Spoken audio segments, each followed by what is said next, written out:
नमस्कार, मी Poonam. News uncut मध्ये आपलं स्वागत. या बातमीपत्रात आपण आढावा घेणार आहोत पुण्यातील काही महत्त्वाच्या घडामोडींचा. आज पहाटे वारजे येथील दांगट पाटील नगर येथे मंडपाचे साहित्य असलेल्या गोदामात आग लागली होती. माहिती मिळताच अग्निशमन दलाकडून आग नियंत्रणात करण्यात आली. यावेळी अग्निशमन दलाचा एक जवान आग विझविताना जखमी झाला असून त्याच्या खांद्याला दुखापत झाली आहे आणि त्याच्यावर सध्या वारजे येथील दवाखान्यात उपचार सुरू आहे. पुणे पुस्तक महोत्सवाला पहिले 4 दिवसात 3 लाखांपेक्षा अधिक नागरिकांनी भेट दिली आहे. यामध्ये नागरिकांनी तब्बल 5 लाख पुस्तके खरेदी केली आहे. त्यामुळे यंदाचा पुणे पुस्तक महोत्सव नागरिकांच्या चांगल्याच पसंतीस उतरलाय, अशी माहिती पुणे पुस्तक महोत्सवाचे संयोजक राजेश पांडे यांनी दिली आहे. राष्ट्रीय पुस्तक न्यासाच्या वतीने फर्गसन महाविद्यालयाच्या मैदानावर पुणे पुस्तक महोत्सव सुरू आहे.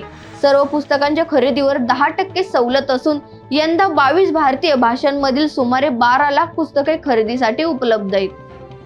महिला आणि बाल विकास विभागाच्या वतीने महिलांना रोजगार मिळवून देण्यासाठी राबविण्यात येणाऱ्या पिंक ई-रिक्षा योजनेसाठी प्रतिसाद वाढला असून आतापर्यंत 3255 महिलांनी अर्ज केलेत. त्यापैकी 744 महिलांचे अर्ज मंजूर झाले असून नवीन वर्षात गुलाबी रिक्षा रस्त्यावर धावणार आहेत. महिला व बाल विकास विभागाने ही योजना जाहीर केली असून विधानसभा निवडणुकीच्या आचारसंहितेमुळे काम रखडले होते. आता पुन्हा अर्ज नोंदणी आणि छाननी प्रक्रिया सुरू आहे. पुणे, कोल्हापूर, सोलापूर, छत्रपती संभाजीनगर, नाशिक, अहिल्यानगर, नागपूर आणि अमरावती या 8 जिल्ह्यात प्राथमिक स्तरावर ही योजना राबविण्यात येणार आहे. पुणे लातूर रोडवर आज पहाटेच्या सुमारास लक्झरी बसचा भीषण अपघात झालाय. यात 50हून अधिक प्रवासी प्रवास करीत होते.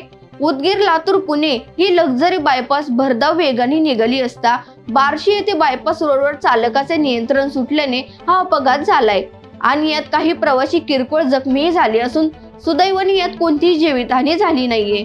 अपघात प्रकरणी सोलापूर ग्रामीण पोलीस अधिक तपास करतायत. G20 सदस्य देशातून शिक्षण संशोधनासाठी भारतात येऊ इच्छिणारे विद्यार्थी, प्राध्यापक, संशोधकांसाठी केंद्रीय गृह मंत्रालयाने G20 व्हिसा ही नवीन श्रेणी लागू केली आहे. या अंतर्गत G20 सदस्य देशातून भारतात येणारे विद्यार्थी, प्राध्यापक, संशोधकांना हा व्हिसा दिला जाणार आहे आणि त्यामुळे देशातील विविध संस्थांना G20 देशातील शिक्षण संस्थांसह शैक्षणिक सहकार्य संशोधन प्रकल्प राबवणे सोयीस्कर ठरू शकणार आहे, अशी माहिती UGCचे सचिव प्राध्यापक मनीष जोशी यांनी या संदर्भातील परिपत्रकाद्वारे दिली आहे. पुण्यातून एक धक्कादायक घटना समोर आली आहे. शिक्षणाचं माहेरघर आणि सांस्कृतिक राजधानी असलेल्या पुण्यामध्ये 11 वर्षाच्या विद्यार्थ्यावर लैंगिक अत्याचार करण्यात आल्याची संतापजनक घटना समोर आली आहे. पुणे शहरातील कर्वे नगर मध्ये असलेल्या एका नामांकित शाळेमध्ये ही घटना घडली आहे. घटना उघडकीस येताच शिक्षकाला पोलिसांनी तात्काळ अटक करून विद्यार्थ्याचे समुपदेश सुरू असताना हा सर्व धक्कादायक प्रकार समोर आलाय.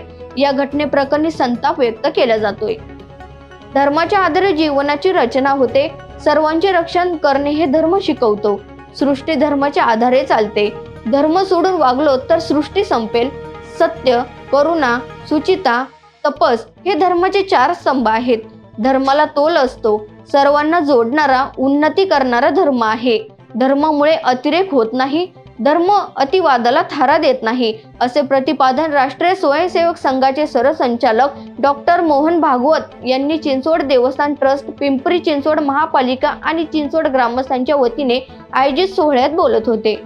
पुणे शहरात महिलांकडील दागिने चोरून नेण्याच्या घटना वाढल्यात.